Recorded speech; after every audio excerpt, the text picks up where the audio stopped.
Bien-aimés dans le Seigneur, bonjour. Nous sommes vendredi 8 janvier 2020. Et par la grâce de Dieu, nous sommes encore là ce matin en vie pour le partage de sa parole.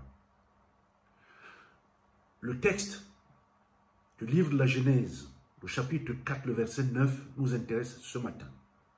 Lisons. L'Éternel dit à Caïn, « Où est ton frère Abel ?» Il répondit, « Je ne sais pas. Suis-je le gardien de mon frère ?»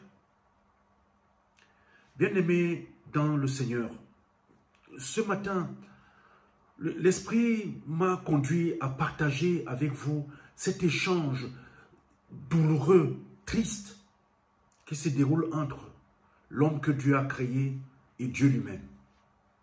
Nous sommes au jardin d'Éden. Caïn venait de tuer son frère Abel par jalousie. Et l'Éternel Dieu était parfaitement au courant de ce qui s'était passé. Mais alors, pourquoi Dieu pose cette question à Caïn? Est-ce que, chers frères, chères sœurs, nous connaissons cette histoire, mais est-ce que tu t'es déjà posé la question, mais pourquoi est-ce que Dieu, qui savait, qui a vu, mais pourquoi pose-t-il la question? Eh bien, parce que la seule réponse que moi je trouve et que je voudrais partager avec vous ce matin, c'est que Dieu désirait entendre de la bouche de Caïn qu'il regrettait son geste. Dieu voulait que Caïn le dise de sa propre bouche que je regrette ce que j'ai fait. Mais Caïn, comme d'ailleurs Adam et Ève, c'est son père et sa mère, qu'est-ce qu'il a fait? Il s'est retranché derrière des excuses. Ève, sa mère avait trouvé l'excuse que c'était le serpent. Adam, lui, il avait rejeté la faute sur Ève et sur Dieu lui-même. C'est la femme que tu m'as donnée. Mais Caïn, lui, n'ayant donc personne à accuser, là, ce qu'il a fait, c'est qu'il a posé cette malheureuse question à Dieu. Suis-je le gardien de mon frère? Chers frères et sœurs en Christ, se décharger de ses fautes fait partie de la nature humaine. Nous avons un mal terrible à demander pardon et de la bonne manière.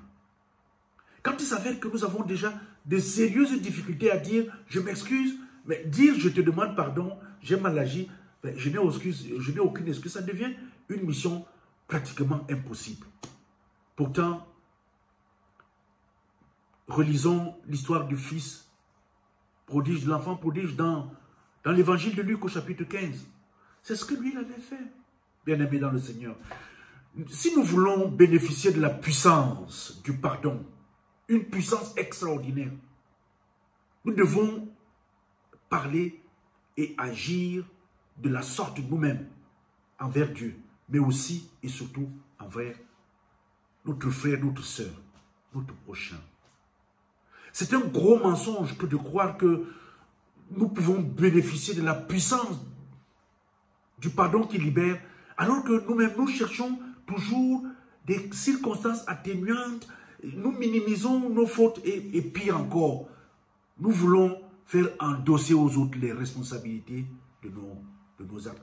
Chers frères et sœurs en Christ, le thème de partage, de prière ce matin du 8 janvier, nous sommes dans l'année 2021, c'est que ne pose pas de questions malheureuses à Dieu quand tu as péché. Dis-lui simplement que tu regrettes ton geste. Amen. Seigneur notre Dieu, merci pour cette parole de vie, merci pour la rencontre avec nous-mêmes que tu suscites ce matin, pour que nous soyons en capacité de nous extérioriser et de t'avouer lorsque nous avons mal agi. Et que nous soyons en capacité de le faire aussi avec nos frères et sœurs. C'est primordial pour notre sérénité, notre équilibre dans notre vie avec toi sur le chemin que nous avons cette année en 2021. Viens donc, Seigneur, nous aider à le faire, à apprendre à dire « je regrette » lorsque nous avons commis le péché. Nous t'avons prié au nom de Jésus. Amen.